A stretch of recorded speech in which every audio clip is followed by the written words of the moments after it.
ಸ್ನೇಹಿತರೆ, ಒಂದು ಟೈಮಲ್ಲಿ ವೀಕೆಂಡ್ ವಿತ್ ರಮೇಶ್ಗೆ ಡಾಕ್ಟರ್ ಬ್ರೋನ ಕರ್ಸಿ ಅಂತ ಜನ ಎಲ್ಲ ಜೋರಾಗಿ ಸುದ್ದಿ ಮಾಡಬೇಕಾದ್ರೆ ನಮ್ಮ ಹುಣಸೂರಣ್ಣ ಏನ್ ಹೇಳಿದ್ರು ಗೊತ್ತಾ? ನಿಮ್ಮ ತಾಯಿಗೆ ಡಾಕ್ಟರ್ ಬ್ರೋ ಗೊತ್ತಾ? ನಿಮ್ಮ ತಾಯಿಗೆ ನಿಮ್ಮ ಅಜ್ಜಿಗೆ ಗೊತ್ತಾ? ನೋಡಿದ್ರ, ಅವಾಗ ನಿಮ್ಮ ತಾಯಿ ನಿಮ್ಮ ಅಜ್ಜಿಗೆ ಡಾಕ್ಟರ್ ಬ್ರೋ ಗೊತ್ತಾ ಅಂತ ಕೇಳಿದಿ ಹುಣಸೂರಣ್ಣ. ಇವಾಗ ಅದೇ ಝೂ ಕನ್ನಡದಲ್ಲಿ ಬರೋ ಕಾಮಿಡಿ ಕಿಲಾಡಿಗಳು ಪ್ರೋಗ್ರಾಮ್ಗೆ ಈ ತುಕಾಲಿಗಳನ್ನ ಕರ್ಸವ್ರೆ. ನಿಮ್ ಹೆಸರು ನ್ಯಾನ್ಸಿ ನೈಟಿಂಗೇಲ್. ಅಮ್ಕೊಡುಮ್ಕು ಮಂಜು ಸಾರ್. ಅಲ್ಲ ಕನ್ನಡ ಹುಣಸೂರಣ್ಣ, ಇವಾಗ ಈ ಅಮುಕು ಡುಮುಕು ಕೊಂಗ ಪಕ್ಕದಲ್ಲಿರೋ ಹೂವಿನ ಬಾಣದಂತೆ ಮಂಗ ಇಬ್ರುವೆ ನಮ್ಮ ತಾಯಿ ನಮ್ಮ ಅಜ್ಜಿಗೆ ಗೊತ್ತಿಲ್ಲ. ಅಟ್ಲೀಸ್ಟ್ ನಿಮ್ ತಾಯಿ ನಿಮ್ಮ ಅಜ್ಜಿಗಾದ್ರೂ ಗೊತ್ತವ್ರಾ?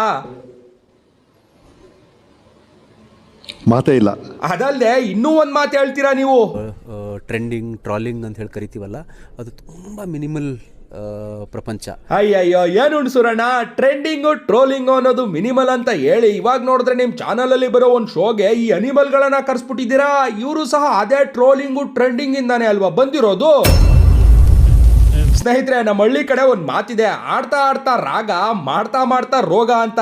ಏನ್ ಆಡೋದು ಏನ್ ಮಾಡೋದು ಅನ್ನೋದನ್ನ ಕೇಳ್ಬೇಡಿ, ಇದನ್ನ ನಾನು ಓಪನ್ ಆಗಿ ಹೇಳಲಿಕ್ಕಾಗಲ್ಲ. ಸೊ ಈ ಕಾಮಿಡಿ ಕಿಲಾಡಿಗಳು ಅನ್ನೋ ಶೋ ಸೀಸನ್ 1 ಸೀಸನ್ 2 ಅಷ್ಟೇ ಚೆನ್ನಾಗಿತ್ತು. ಅದಾದ್ಮೇಲೆ ಬಂದಿದ್ದೆಲ್ಲ ಕಾಮಿಡಿ ಎಲ್ಲ ಕಾಮ ಇಡಿ.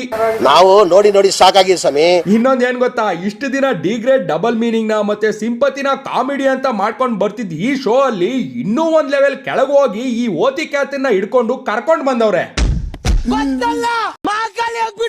ಓ ಓ ಓ, ಇರು ರಾಜ ಇರು, ಯಾಕೆ ಇಷ್ಟೊಂದು ಆವೇಶ ಆಕ್ರೋಶ? ನೀನು ಮಹಾಕಾಳಿನ ಕೋಳಿನ ಬೋಳಿನ ಅನ್ನೋದು ಮುಂದಕ್ಕೆ ಗೊತ್ತಾಯ್ತದೆ. ಇರು, ಲೋಪರ್ ತಗೊಂಬಂದು ಸಂತೋಷನ ಸ್ಟೇಟಸ್ ಅಲ್ಲಿ ಇಕ್ಕೊಂತೀರಿ, ದುಃಖನ ದೀಪ ಇಕ್ಕೊಂತೀರಿ. ಇದೇನ್ ಗುರು ಇದು? ಇಕ್ಕೋತೀರಿ ಅಲ್ಲ ಗುರು, ಇಕ್ಕೋಕೆ ಅದೇನ್ ಪಿಕ್ಕನ ಇಲ್ಲ ಕಕ್ಕನ? ಸಂತೋಷನ ಸ್ಟೇಟಸ್ ಅಲ್ಲಿ ಇಕ್ಕೊಂತೀರಿ, ದುಃಖನ ದೀಪ ಇಕ್ಕೊಂತೀರಿ. ನಾವೆಲ್ಲರೂ ರಿಯಾಲಿಟಿಯಲ್ಲಿ ಬದುಕಕ್ಕಿಂತ ರೀಲ್ಸ್ ಬದುಕ್ತಿದ್ದೀವಿ. ನೀನು ಹಿಂಗೆ ಅಳೋದನ್ನ ನೋಡೋಕೆ ನನ್ನ ಕೈಲಿ ಆಗ್ತಾ ಇಲ್ಲ. ಆದ್ರೂ ಈ ನಿನ್ನ ನಾಕಾಡಿ ನಟನೆಯನ್ನ ನೋಡಿ ನಿನಗೋಸ್ಕರ ನಾನು 4 ಸಾಲುಗಳನ್ನ ಹೇಳಬೇಕು ಅನ್ನಿಸ್ತಿದೆ. ಹೇಳ್ತೀನಿ, ಕೇಳಿಸ್ಕೊ. ಲೋ ಡಿಂಗ್ ಡಾಂಗು, ಮೊದ್ಲೋಗಿ ನೀನ್ ಮಾಡ್ಸು ಕಟ್ಟಿಂಗು. ನೀನ್ ಹೇಳೋದ್ರಲ್ಲಿ ಏನೂ ಇಲ್ಲ ರಾಂಗು, ಆದ್ರೆ ನೋಡೋಕಾಗ್ತಿಲ್ಲ ನೀನ್ 12 ಆಣಿ ಆಕ್ಟಿಂಗು. ಲೋ ಮಂಜ, ಆಮೇಲೆ ಅದೇನದೇನದು ರಿಯಾಲಿಟಿ? ನಾವೆಲ್ಲರೂ ರಿಯಾಲಿಟಿಯಲ್ಲಿ ಬದುಕಕ್ಕಿಂತ ರೀಲ್ಸ್ ಬದುಕ್ತಿದ್ದೀವಿ. ನೀನ್ ಹೇಳ್ತಿರೋದು ನಿಜಾಕ ಬುಡುಗುರು? ನಿನಗೇನು ರೀಲ್ಸ್ ಅಲ್ಲಿ ರೌಳ್ ಬಂದವನಂಗ್ ಆಡ್ಕೊಂಡು ಆರಾಮಾಗಿ ಬದುಕ್ತಾ ಇದೀಯಾ. ಆದ್ರೆ ನಮ್ ಜನ ಆ ನಿನ್ನ ಅರೆ ಬೇರೆ ಹೈಲ್ ಪೈಲ್ ರೀಲ್ಸ್ ಗಳನ್ನ ನೋಡಿ ಆಚೆ ಸಾಯ್ತವ್ರೆ ಅಷ್ಟೇ. ಅದ್ರಲ್ಲೂ ಆ ನಿನ್ನ ಆಕ್ಟಿಂಗ್ ಅಂತೂ ಅಬ್ಬಬ್ಬಬ್ಬಾ. Reels ಬದುಕ್ತಿದ್ದೀವಿ, reels ಬದುಕ್ತಿದ್ದೀವಿ. ಅಣ್ಣ ಸಖತ್ ಆಕ್ಟಿಂಗ್ ಮಾಡ್ತಿದ್ದೆ ಕಣ.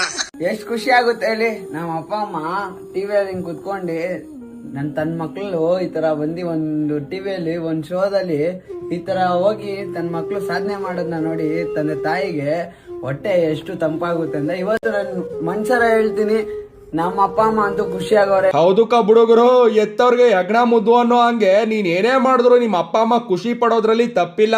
ಆದ್ರೆ ಇವಾಗ ನೀನ್ ಮಾಡ್ತಿರೋದನ್ನ ನೀನು ಸಾಧನೆ ಅಂತ ಹೇಳ್ಕೊತಾ ಇದೀಯ ನೋಡು, ಅದು ಸಾಧನೆ ಅಲ್ಲ, ರೋದನೆ.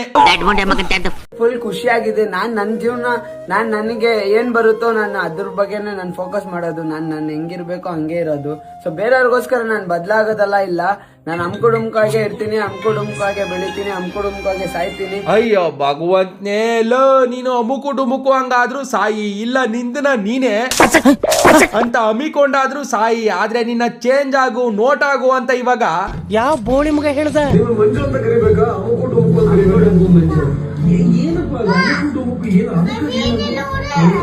ಅಂದ್ರೆ ನಮ್ಮಂತರ ಅನ್ನಕ್ಕಿಂತ 250 ರೂಪಾಯಿ ಬಟ್ಟೆ ಕಾಸಿಲ್ಲ ನಮ್ಮಮ್ಮ ಆಟೆ ಭಿಕ್ಷೆ ಎತ್ತಿ ನಮ್ಮನ್ನ ಕಷ್ಟಪಟ್ಟು. ಲೋ ಮಂಜ, ಅಮುಕು ಡುಮುಕು ಅಂದ್ರೆ ಏನು ಅಂತ ಅವ್ರು ಕೇಳಿದ್ರೆ ನೀನ್ ನೋಡಿದ್ರೆ ನಮ್ಮಮ್ಮ 250 ರೂಪಾಯಿ ಬಟ್ಟೆಗೆ ಕಾಸಿಲ್ದೆ ಭಿಕ್ಷೆ ಬೇಡಿ ನಮ್ಮನ್ನ ಸಾಕವ್ರೆ ಅಂತ ಎಮೋಷನಲ್ ಆಗಿ ಮಾತಾಡಿ ಹಾರ್ಟ್ ಟಚಿಂಗ್ ಅಷ್ಟೇ ಅಲ್ಲ, ಕಿಡ್ನಿ, ಲಿವರ್, ಬೋಟಿ, ಕಲಿಜ ಜೊತೆಗೆ ಬೀಜ ಕೂಡ ಟಚ್ ಆಗೋ ತರ ಮಾಡ್ಬಿಟ್ಟೆ ಕಣ್ಲ.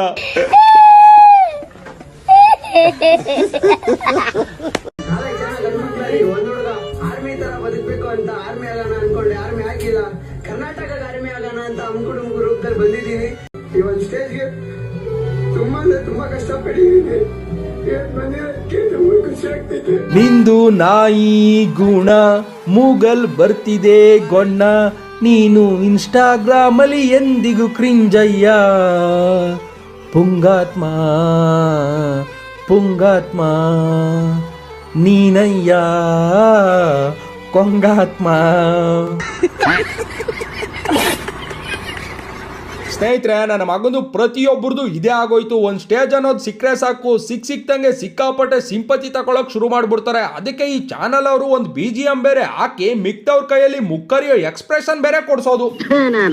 ನಿಜವಾಗ್ಲೂ ಕಷ್ಟ ಅಂತ ಇರೋನಿಗೆ ಸಂಪಾದನೆ ಜಾಸ್ತಿ ಮಾಡ್ಬೇಕು ಅನ್ನೋ ಪರಿಸ್ಥಿತಿ ಇರುತ್ತೆ ಹೊರತು ನಿಮ್ ತರ ಫಾಲೋವರ್ಸ್ ಜಾಸ್ತಿ ಮಾಡ್ಕೋಬೇಕು ಅನ್ನೋ ಮನಸ್ಥಿತಿ ಇರಲ್ಲ. Beautiful point. ಆಮೇಲೆ ಇನ್ನೊಂದೇನಂದ್ರೆ ಸ್ನೇಹಿತರೆ, ಒಂದ್ ಟೈಮಲ್ಲಿ ಬಡವ್ರ ಮಕ್ಳು ಬೆಳಿಬೇಕು ಅನ್ನೋದು ಬಹಳ ಇತ್ತು. ಆದ್ರೆ ಈ ನಡುವೆ ಈ ಬಡವ್ರ ಮಕ್ಳು ಬೆಳಿಬೇಕು ಅನ್ನೋ ಕಾನ್ಸೆಪ್ಟ್ ನ ಬಂಡವಾಳವಾಗಿ ಇಟ್ಕೊಂಡು ಇಂತ ಎಷ್ಟೋ ಬಂಡ ಮುದೇವಿಗಳು ಟ್ಯಾಲೆಂಟ್ ಇಲ್ಲದೆ ಇದ್ರು ಟಾಪ್ ಅಲ್ಲಿ ಹೋಗೋಕೆ ಟ್ರೈ ಮಾಡ್ತಾವ್ರೆ. ಸೊ ಈ ತರ ಚಿತ್ರ ವಿಚಿತ್ರವಾಗಿ ಆಡಿ ವೈರಲ್ ಆಗೋರನ್ನ ಬಡವ್ರ ಮಕ್ಳು ಬೆಳಿಬೇಕು ಅನ್ನೋ ಕಾನ್ಸೆಪ್ಟ್ ಮೇಲೆ ಬೆಳೆಸೋದೇ ಆದ್ರೆ, ಮೊನ್ನೆ ನಮ್ ರಾಜ್ಬಿ ಶೆಟ್ರು ಹೇಳಿರೋ ಮಾತು 100% ಸತ್ಯ.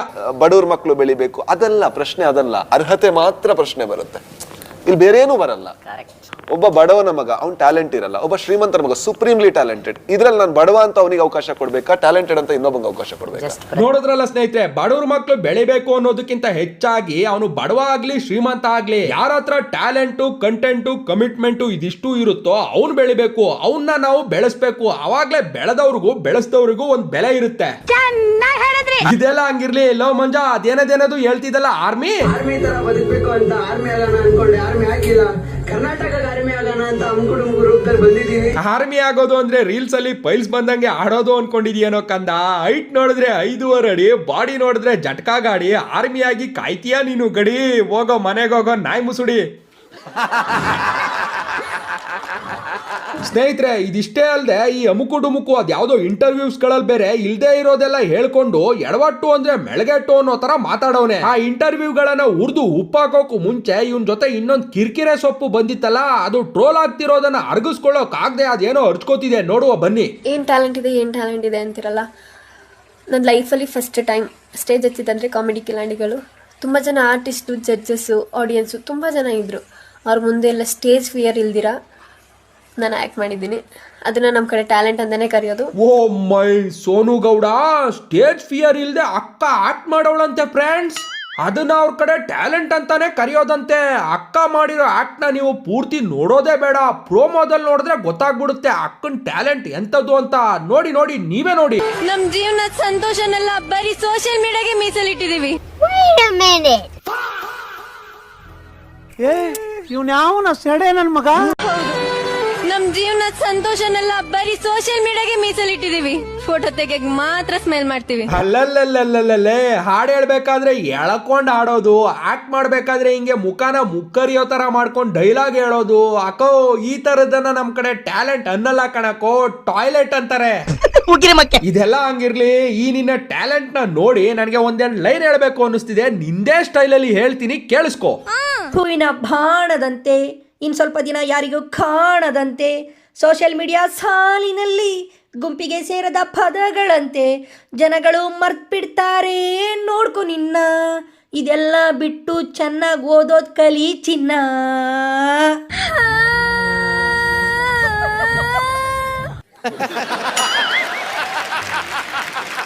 ಆಮೇಲೆ ಇನ್ನೊಂದೇನ್ ಗೊತ್ತಕ್ಕ, ಇವಾಗಿನ ಸೋಷಿಯಲ್ ಮೀಡಿಯಾದಲ್ಲಿ ಕ್ರಿಟಿಸಿಸಮ್ ನ ಅಕ್ಸೆಪ್ಟ್ ಮಾಡ್ಕೊಳ್ಳೋ ಶಕ್ತಿ, ಬರೋ ನೆಗೆಟಿವ್ ಕಮೆಂಟ್ ಗಳನ್ನ ಹ್ಯಾಂಡಲ್ ಮಾಡೋ ಯುಕ್ತಿ, ಮಾಡೋ ಕೆಲಸದಲ್ಲಿ ಭಕ್ತಿ ಇವೆಲ್ಲ ಇಲ್ಲ ಅಂದ್ಮೇಲೆ ಸೋಷಿಯಲ್ ಮೀಡಿಯಾದಲ್ಲಿ ಕಾಣಿಸ್ಕೋಬಾರ್ದು. ವಿಡಿಯೋ ಮಾಡೋದ್ ಬಿಟ್ಟು ಓದೋದ್ರ ಮೇಲೆ ಕಾನ್ಸಂಟ್ರೇಟ್ ಮಾಡ್ಬೇಕು. ಅದಲ್ಲದೆ ಈ ವಿಡಿಯೋ ಮಾಡ್ಬೇಕಾದ್ರೆ ಇತ್ತಲ್ಲ, ಆ ಆಟಿಟ್ಯೂಡ್ ನ ಮೊದ್ಲು ಕಮ್ಮಿ ಮಾಡ್ಕೋಬೇಕು, ಇಲ್ವಾ ಡಮ್ಮಿ ಆಗ್ಬಿಡ್ತೀಯ. ಇದಲ್ಲದೆ ಇನ್ನೊಂದ್ ಏನ್ ಗೊತ್ತಕ್ಕ, ಸ್ಟೇಜ್ ಫಿಯರ್ ಇಲ್ದೆ ಆಕ್ಟ್ ಮಾಡಿದೆ ಅಂದಲ್ಲ, ಅಲ್ಲೇ ನಿನ್ ಎದುರಿಗೆ ನಿಂಗೆ ಜಗ್ಗೇಶ್ ಅವರು ಒಂದ್ ಮಾತು ಹೇಳ್ತಾರೆ. ಈ ಮೊಬೈಲು ಯಾರನ್ನ ಎಲ್ಲಿ ಬೇಕಾದ್ರೂ ಕರ್ಕೊಂಡು ಹೋಗ್ತದೆ, ಯಾರನ್ನ ಎಲ್ಲೂ ಬೇಕಾದ್ರೂ ಕರ್ಕೊಂಡು ಹೋಗ್ತದೆ.